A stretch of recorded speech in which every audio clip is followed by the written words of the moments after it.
Hey everyone, we're so glad you're here. I'm Elisa Monjadas. I'm a marketing leader and executive coach. I'm Courtney Copeland, and I'm an accountability and wellness coach.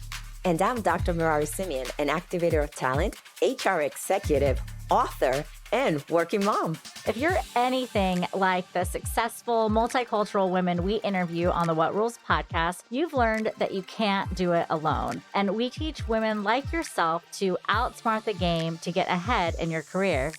We're really talking about those rules that we grew up with as women and expectations that have been placed on us. Our mission is to change the face of leadership at What Rules podcast. As you listen to our talented guests, take note and take action. Go ahead, go and break those rules.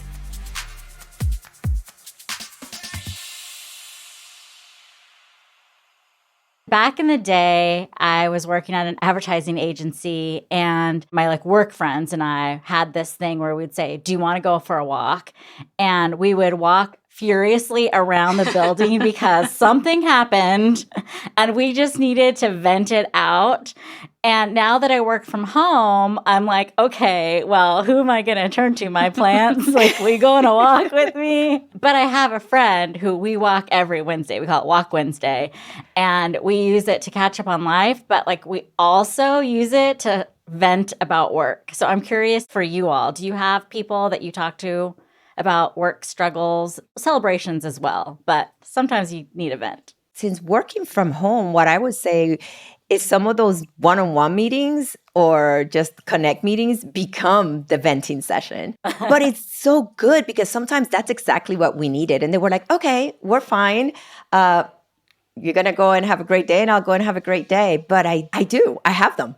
I would say I typically talk to people in my life who know my work ethic and know how much I care, so they understand the root of my frustrations. I can take things really personally in my work. And working with people, I'm super empathetic. And if you don't understand that part of me, then you might be like, Courtney, relax. But it's my heart. So if you don't know that, it won't be received well or understood. You need safe people, basically. Yeah. I mean, I think we all need safe people, right? Because at the end of the day, when you're venting, somebody could take it the wrong way and think, oh, but she's just complaining. When at the time, I just needed to vent. I'm better now. Now I can move on. Yeah, like they say, don't vent to your mom because she's going to remember all your friends that you're mad at. 400%. Rukmini, what about you? So I actually am very lucky in this regard. I married my best friend. So it's like I've known him 25 years.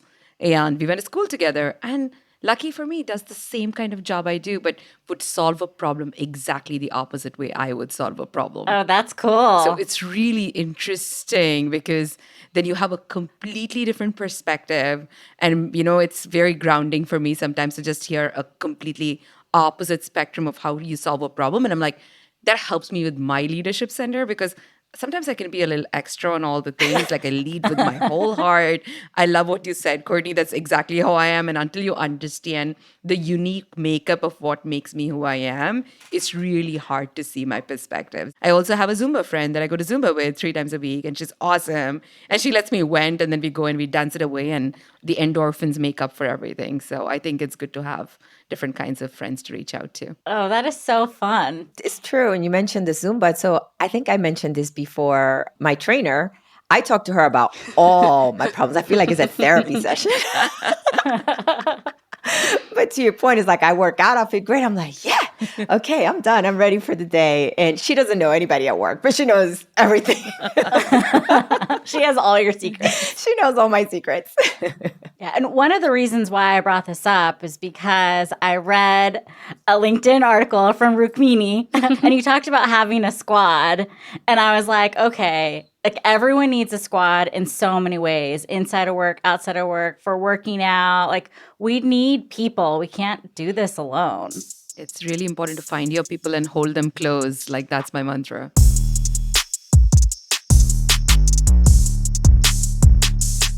Let's get this party started. We have so much to cover. We have a really cool guest.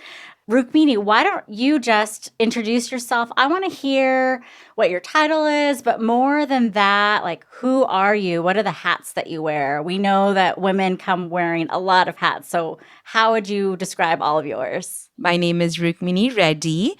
My pronouns are she, her. I'm the SVP of Engineering at Slack. I am an engineer by profession, a computer engineer. I am an immigrant to this country coming up on my 20th anniversary. I am a mom to 10-year-old twin boys. I am a partner to my better half squad partner, like we discussed earlier.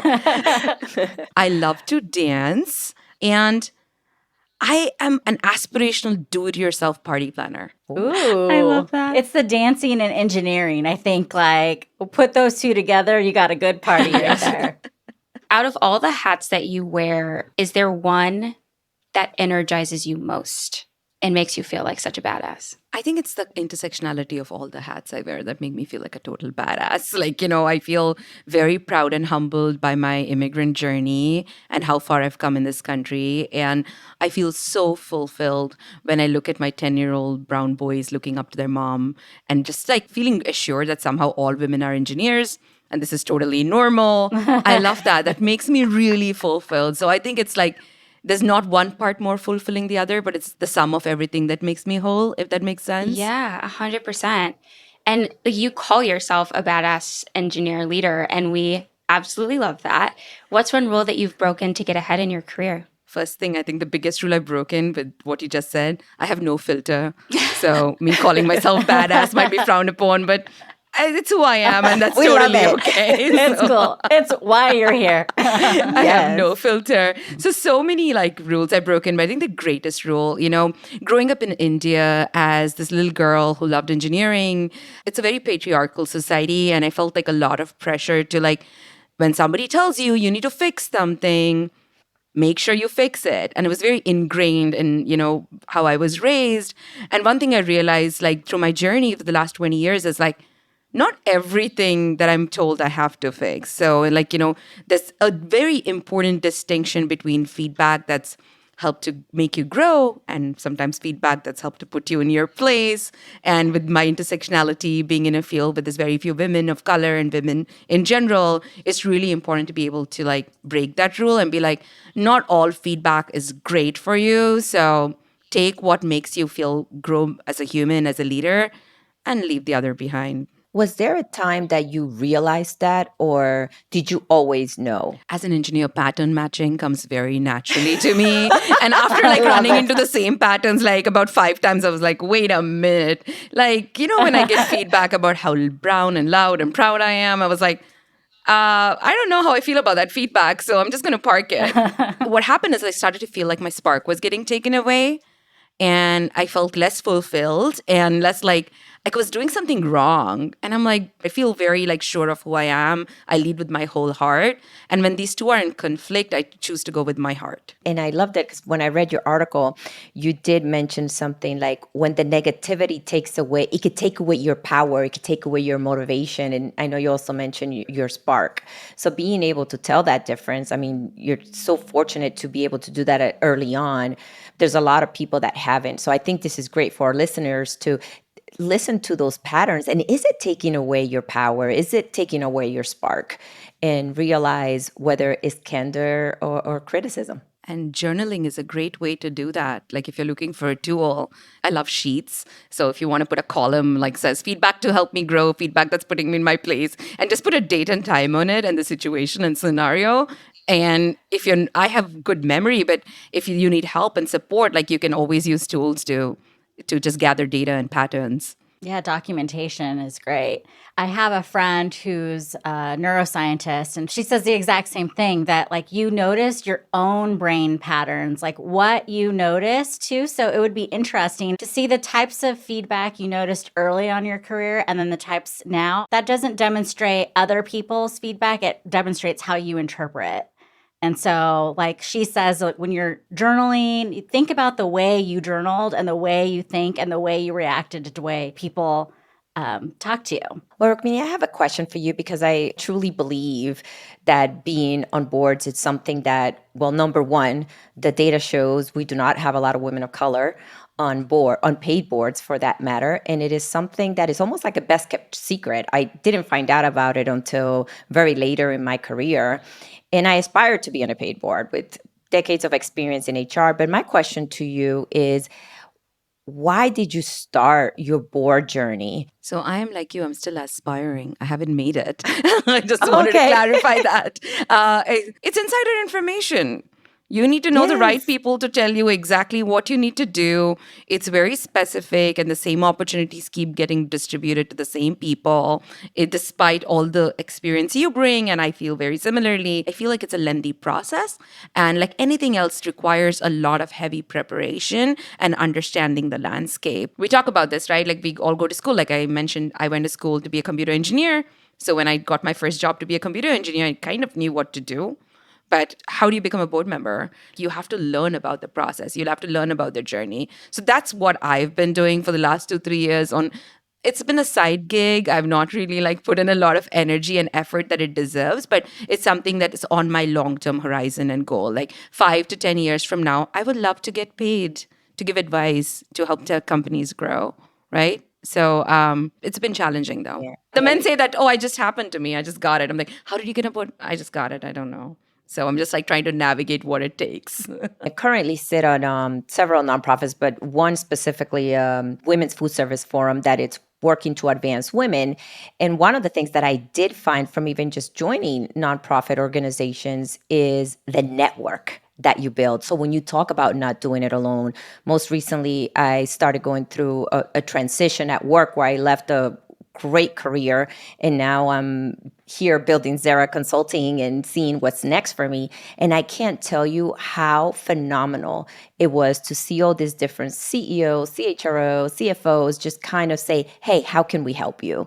So to me, as I work towards that journey, being in a nonprofit board has been so rewarding, just getting to know other leaders in the industry. And it goes back to your point of not doing it alone. 100%. Right? And it also teaches you, like, I think, structure of how boards are operated, what all the different committees are. Like, Yes. it's such a hard job.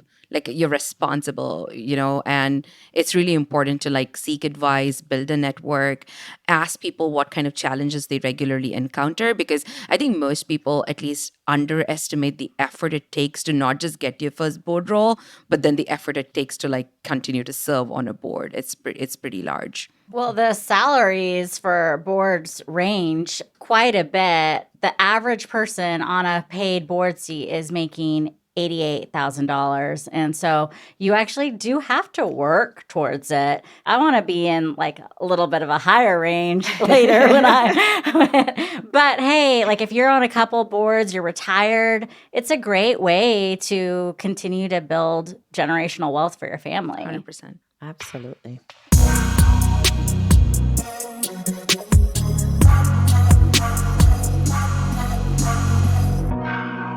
One of the things that I thought was really interesting about you, Rukmini, when we first met is like you're not shy about money and you're not afraid to talk about it. And I want to know, like, where does that come from and what does that look like for you? So I, as any immigrant, and when I first came to this country, I had no family, nobody here. I came by myself. I was 21 years old. I just got on a plane because my grandmother encouraged me to. And I suddenly realized I had like a finite amount of dollars to like somehow like make it all work. Like, I very ambitiously had, who remembers traveler's checks? Like, Yes. It's a thing of the past. I came with like $3,000 of Amex checks in my pocket to begin and start my entire life in this new country and pay for grad school. Super ambitious, right? And I actually got my first job within the first 24 hours after landing in this country. And What? Wow, that's amazing.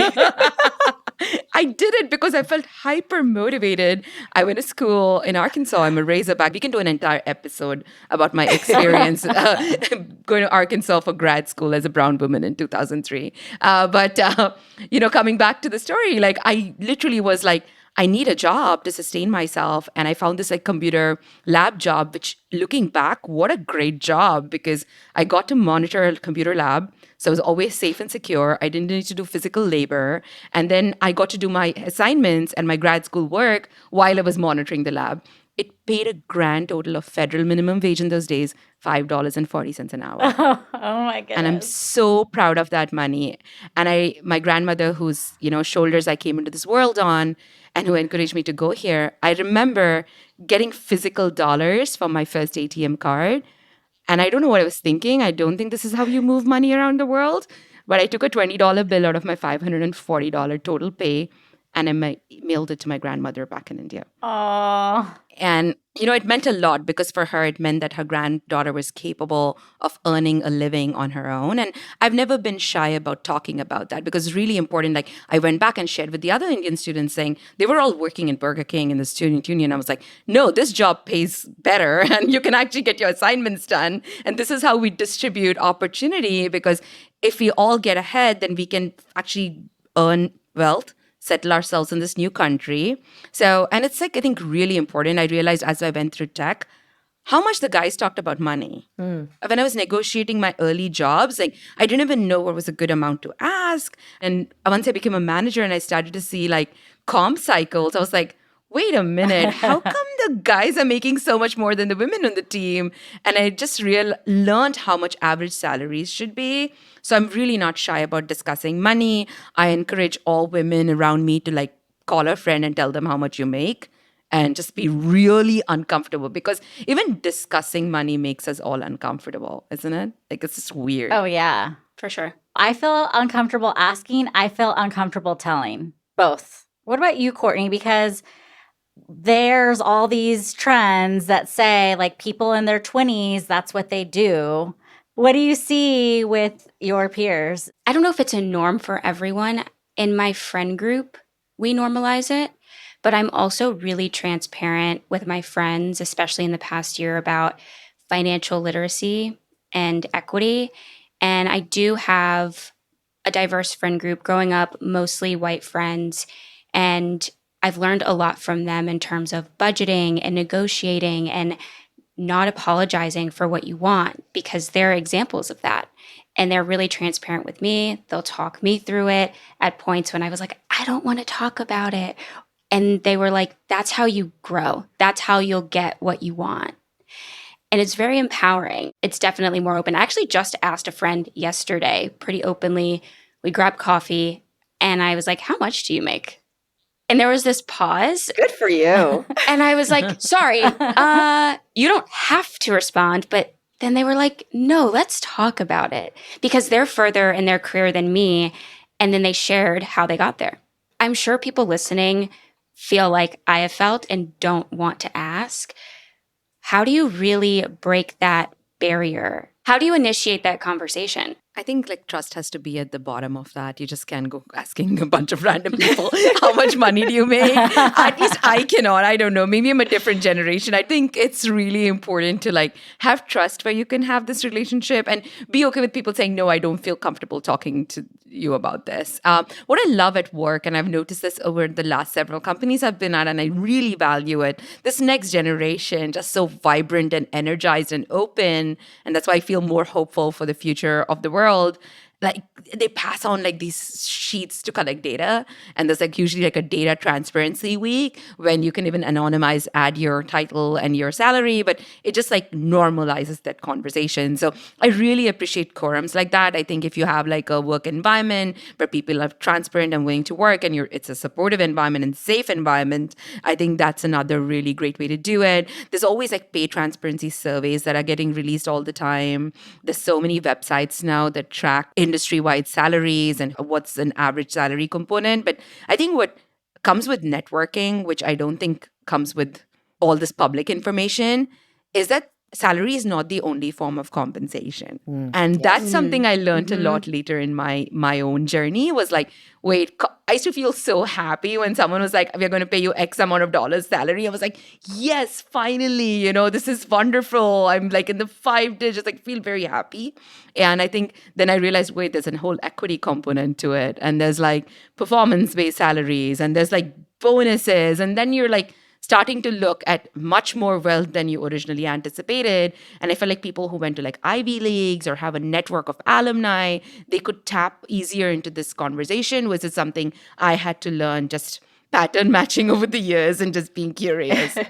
What's your pattern matching now? Like, how do you, when you're looking for new jobs or as you've looked for new jobs, what has been your process? I have a network of incredible women around me who really empower and enable me. So I just have like so many people who I've partnered with over the years, and I can call them up, like, especially if you're like a venture capitalist and you're a talent partner, like I call them, I'm like, what do cap tables look like these days?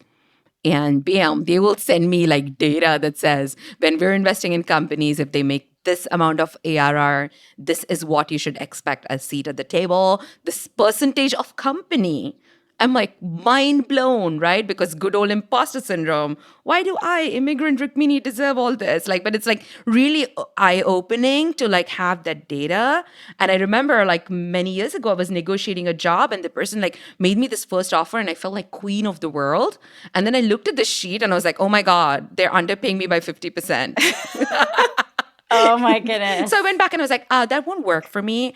I have data that says that I need 50% more. And they were like, totally. And they just amended the offer right then. Whoa. 50% more. That's huge. The power of data. The power Still, of data, yeah. And the power of a network and women lifting each other up, right? It's invaluable. Yes. I'm like, okay, who do I need to add to my network? What friends do I need to go make tomorrow? Since I'm in the tech landscape, I think maybe this is relevant mostly for me. So sorry to the listeners if I don't know your current ecosystem, but you know, a lot of funding comes from venture capital firms in the Silicon Valley. If you are someone who is always looking for a job as in more senior roles, like you'll have access to a lot of people there that discuss like when you're ready for your next opportunity, like you build these network for years. They have all these like cap tables and information on what revenue does a company make, what's their growth path look like, how much funding did they get, and what employee number are you. That those are details that come in a cap table. So like try to reach out to like if you're in tech, like build partnerships, build your network, go to those meetups, try to learn about problems people care about. Don't be like unnatural about it. Just don't go and show up to a meetup and be like, hi, I want to know what your cap tables look like. No, but that's great because even when I started doing speaking engagements, I had no idea. And it was talking to other peers that I knew that were doing the speaking engagements. And I'm like, hey, this is what I'm asking for. They're like, what? No, you need to be asking for A, B, C, or D. So being able to have that squad, right? Those people around you that you can trust or you can ask about, hey, I'm venturing into this. Am I asking for the right things? Guide me or give me some data that you could provide. So I think that it's so important when it comes to building your squad and not doing it alone. Earlier, you said, I married my best friend, and that's your safe space who you can talk through all of this with. And it's such a blessing. Can we like dive into that a little bit more, like the dynamic between you two? Because I love that. And so you mentioned you and your partner purposely change jobs, right? Every 3 to 4 years. Why is this a choice that you two make? First and foremost, growth. I mean, no matter what people tell you, happens when you switch a job. That's your maximum leverage point to increase your wealth, your total compensation. As immigrants, both of us are immigrants, and raising a young family here is really important for us to create security and safety for our next generation. And the other thing is, new jobs require so much hard work, y'all. Oh my God, it's exhausting to take on a new job. You have to work so hard. It's like everything you did until that point doesn't matter, right? You show up and you have to build trust ground up. You have to grind at it every single day. That's my view of it. I was telling interns recently that you have to work hard in a new job. Anyone else who's telling you otherwise is lying to you. I think it takes a good 9 to 12 months for a normal, common human, like, you know, to like settle into a new gig and find their feet and feel comfortable and start to show visible performance and progress. And when you're raising a young family, that's a lot of time and effort that one has to put in. So it's almost like a tag your it kind of thing, like where we intentionally are like, you know what, you have that job, you have that moment right now, and my investment in you as your partner to help you flourish. So why don't you go do that? I have the fort down, I'll stay stable, and you have to return the favor because I think where I've seen a lot of my friends who are women suffer is like they give it up. They're like, it's okay, my partner's got it. So we take turns and we switch. And it's been extremely rewarding. And for those who've known us over 20 years, like our friends are always like, wow, you've had up in the right growth together. And neither one of us is resentful. We actually celebrate each other's achievements. Do you guys make the same amount of money? Yes. That's cool. That's awesome. I have the stretch versus crush ratio. And what that means is like there's certain times in my life, it's totally okay for me to crush my job because it's okay for me to not intentionally set into a setting that's going to stretch me so much that I can't be fulfilled in all aspects of my life. A great example of this was giving birth to twin boys and then getting an offer to do an extremely large role with a lot of scope. And I'm like, oh my God, you know what? I'm crushing my job right now. I'm just going to stay put for a little bit till I figure out this whole parenting thing for a year or two. And I don't have to seek this next opportunity, not at this moment. So I actually did shift my job, I think, when my kids were about 18 months, which is what it took me to like just get my brain back stitched together. So it's really intentional for me to like think about what's going on in my life at this moment and what's my stretch versus crush ratio. I love that even just as owning your power, because you kind of said, this is what I need and I'm going to own it. And that's what I'm going to ask for and get. So good for you. I love that. Thank you.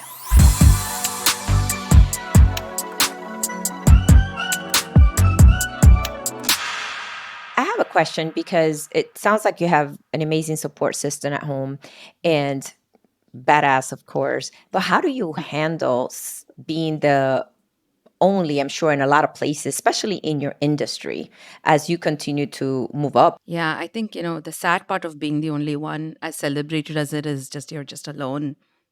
That's a reality. And it's really hard because there are very few people with your shared intersectionality and lived experiences that you can be vulnerable with. But I've always found amazing sponsors and peers whom I can reach out to, irrespective of them sharing my identity. I think one of the advantages of leading with your whole heart is like, people see that. They see you for who you are, for being authentic, for being transparent, for being approachable, and then goes such a long way. And I have just like leaned into that. It's like, again, that's what I call my leadership center. It's what brings me joy and it's who I am. And I have built enough confidence that my approach is going to work. Pattern matching again, it has worked several times. So I have to have confidence that it's going to work. And I have this, I'm an extrovert's extrovert. I make friends really easily. I can banter and chat for hours. So all of these like really help me with like getting to know people. And I think what's the unlock is if you go in with a mindset of active listening and learning and curiosity, you can always learn what others are motivated by. And when you unlock that, like just magic happens, trust gets built. Yes, it may not be the same because you don't necessarily share my intersectionality, but I think it goes a long way. And I've been very, very grateful and lucky that I now have many more women around me, which is absolutely wonderful and something I love to celebrate. And I have this group of amazing women that we meet. We have a monthly lunch together. We're all work friends where we can vent to each other, but we also have a safe space and we can sponsor and help each other's careers grow. So though that didn't exist, I was able to put in a system for it because the question I ask myself is, if not me, then who? And if not now, then when? And if you're the only one, I think you have to take a good hard look in the mirror and ask that question. You don't get to sit it out. I think you can use that approach in making friends too, because I mean, I'm an extrovert too, but sometimes I wait around for someone to be my friend. And you can ask yourself that same question, like, if not me, then who? If not now, then when? So why can't I reach out to someone to put them in my network? And it takes effort. You're talking about hard work, but your hard work is in every area of your life. Like that's what I'm hearing. And you also sound very intentional about all of it. It's like, I admire you so much. Thank you. You're too kind.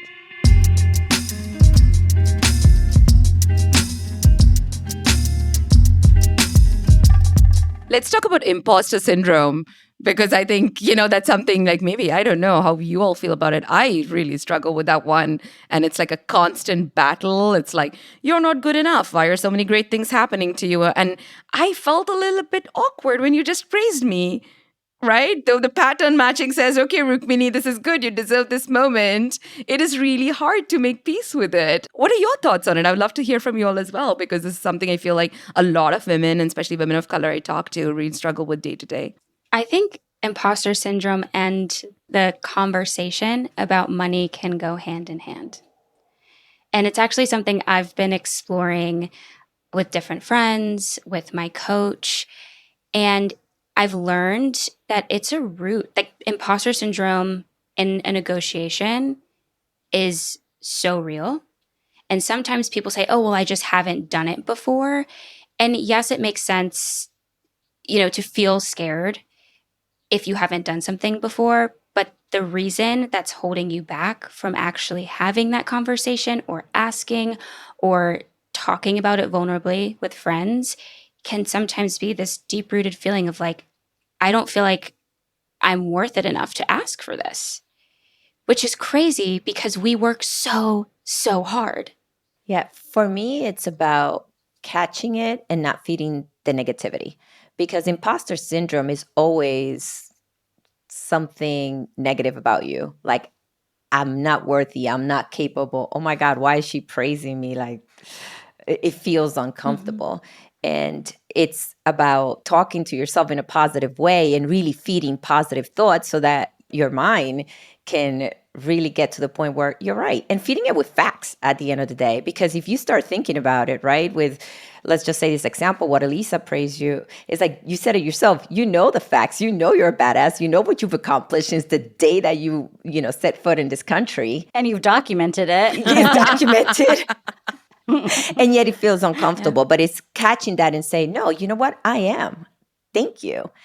I personally still get those same thoughts. And I don't think imposter syndrome is something that will disappear, but I wholeheartedly believe it is something that we can manage. It is something that we can stand in front of it and say, no, I know I am a badass and I am going to continue to do all these great things. And I'm going to take all of these praise. I love that. I have a post-it that says, you don't owe anyone anything. Love it. Love it. Yes. And I have to pull it out every once in a while and be like, remember this, you don't owe anyone anything. And I think I love what you said about documentation. I think we underestimate the influence of writing down all our accomplishments. So this is something like, as a tip, I encourage everyone, just be super tactical. Like, write down, first and foremost, good old-fashioned capitalism. What do we care about? We care about the success of a business. So if anybody's telling you otherwise, again, they're lying to you. So make sure you just you work hard. You just literally write down the impact you've had on the business. First and foremost, start there. Write about the impact you've had on the people around you and the relationships you've built and how you've helped multiply somebody else. And then finally, just like, what has this personal growth journey meant for you? That's how I compartmentalize my own feedback when I write it for myself. And it's super helpful. I think at a certain level, it's not like your boss is going to validate you, like it drops off the more senior you get. But it's not more for external validation, but rather for that intrinsic validation that you get when you read it. So, Rukmini, a few weeks ago, we did this photo shoot, the three of us. My mom was our assistant. And Courtney, I think one of us was complimenting her and she started giving excuses. Maybe we liked her jacket and she's like, oh, da da da da. And my mom's like, just say thank you.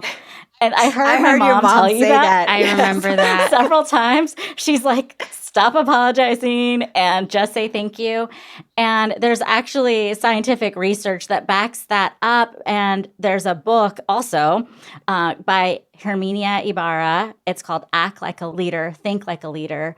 And she says, especially when you're stepping into a new leadership role, you act like it because no one else externally is going to be able, even a coach, a mentor, sponsor, those are all important people, but no one can tell you anything that's going to really change your mind until you actually step into that role. And maybe we would call it owning your power, right? So when you step into it, when you're actually doing the thing, you complement that with documenting it. There's no arguments against it that anyone can tell you. That would be my advice for anyone dealing with imposter syndrome. 1, catch it. 2, look at your own data. And 3, just keep going.